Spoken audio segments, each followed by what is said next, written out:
พี่น้องพระเอกรูปหล่อเข้าโรงพยาบาลซุ่มเจ้าไปเยี่ยมไปยามหรือยังซุ่มใหญ่ครับ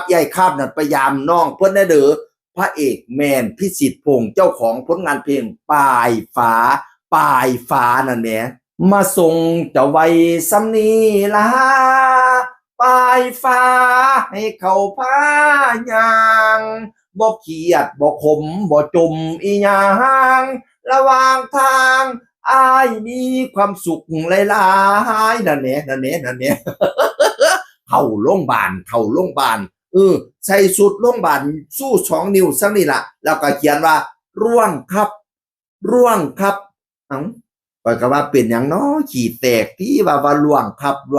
พะนะว่าข้อยก็เลยไปซอกเบิ่งอีกโพสต์นึงเขียนว่าแอดมิดในวงเล็บไข้หวัดใหญ่บัดใดเป็นไข้หวัดใหญ่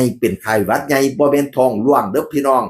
แล้วก็มาเขียนว่าเรามีอาการ4 มื้อแล้วว่าสิฝืนลุยแบบเงียบๆจนจบทริปแต่สุดท้ายนั่นออกอาการก่อนจบทริปซะก่อน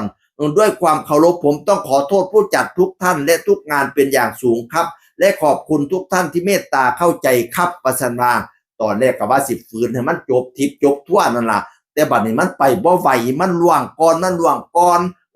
ก็ขอบคุณเด้อผู้เพิ่นเข้าใจเมตตาเข้าใจพะนะว่านั่นน่ะโอ้ยพี่น้องป้องไปก็ไปเยี่ยมหลายอยู่ดิของฝากของตอนข้าวต้มขนมผลหมากลากไม้อุ่นหนาฟ้าคั่งแล้วพระเอกรูปหล่อเสียงดีเนาะเฮ้ย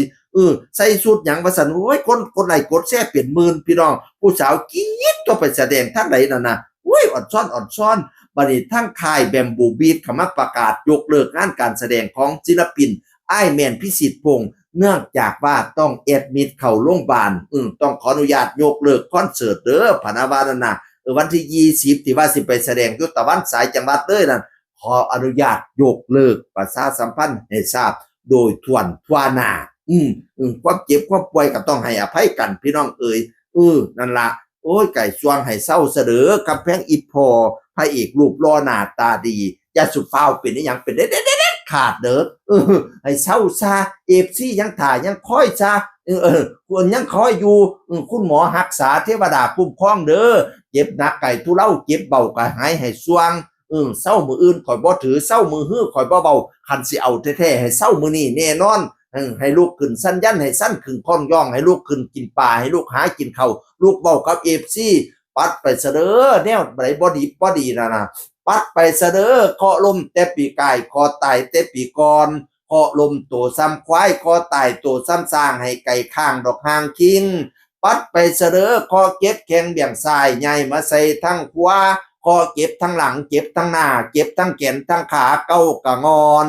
ปัดไปเสด้อตัวมันฝังในหูคอตัวมันงอในหูลิ้นตัวลอยกินสิ้นตอน